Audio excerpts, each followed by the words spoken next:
చంద్రబాబు నాయుడును ప్రతి ఒక్కరిని కూడా ఆలోచన చేయమని అడుగుతా ఉన్నా.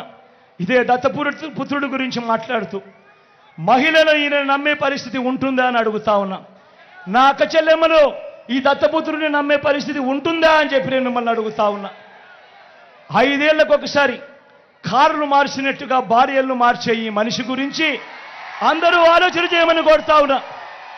ప్రతి ఒక్కరూ ఆలోచన చేయమని కోరుతా ఉన్నా. ఒకసారి జరిగితే పొరపాటు, రెండోసారి జరిగితే గ్రహపాటు, మరి అదే మూడోసారి నాలుగోసారి అంటే అది అలవాటు కాదా అని అడుగుతా ఉన్నాను. వాళ్ళకి తెలియట్లా. బలి చక్రవర్తి కూడా వామనుణ్ణి చూసి ఇంతేనా అన్నాడు. బలి చక్రవర్తి కూడా వామనుణ్ణి చూసి ఇంతేనా అన్నాడు. నెత్తి మీద కాలు పెట్టి బలి చక్రవర్తిని అధాపాతాళానికి తొక్కుతున్నప్పుడు తెలిసింది ఎంతో అని.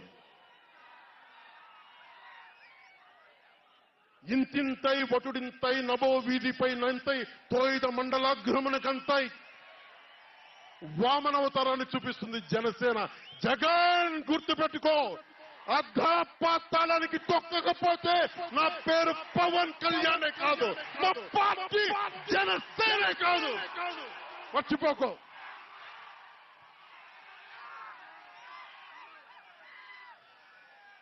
రేపు ఎన్నికలైనప్పుడు వైసీపీ వాళ్ళకి తెలుస్తోంది మనం ఎంతో.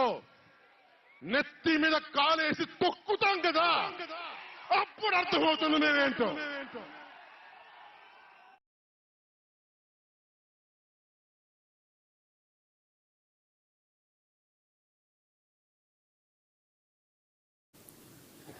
ప్రజల తీర్పు తీసుకుంటాం, కానీ మంచి చేయడానికి మాత్రం ప్రజలకు తోడుగా ఖచ్చితంగా ఉంటాం.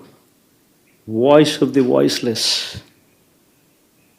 కింద ఈ పార్టీ తాను చేయాల్సిన పని తప్పకుండా చేస్తుంది. పేదవాడికి అండగా ఉండే కార్యక్రమంలో ఎప్పుడూ కూడా పేదవాడికి తోడుగా ఉంటూ గలం విప్పుతుంది, పేదవాడికి అండగా నిలుస్తుంది. పెద్ద పెద్ద వాళ్ళ కూటమి ఇది, ఢిల్లీలో సైతం శాసించే పరిస్థితుల్లో ఉన్న కూటమి ఇది. ఆ కూటమిలో ఉన్న బీజేపీకి, ఆ కూటమిలో ఉన్న చంద్రబాబు గారికి, ఆ కూటమిలో ఉన్న పవన్ కళ్యాణ్ గారికి అందరికీ కూడా వాళ్ళ గొప్ప విజయానికి అభినందనలు.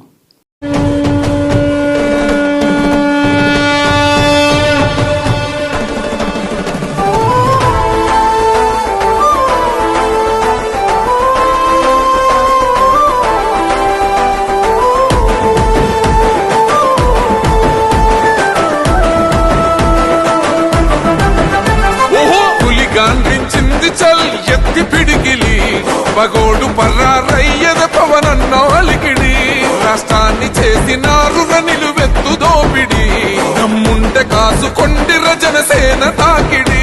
రైతన్నల కన్నీళ్లు, కూలన్నల కష్టాలు చూడగ ఎరుపెక్కినైరా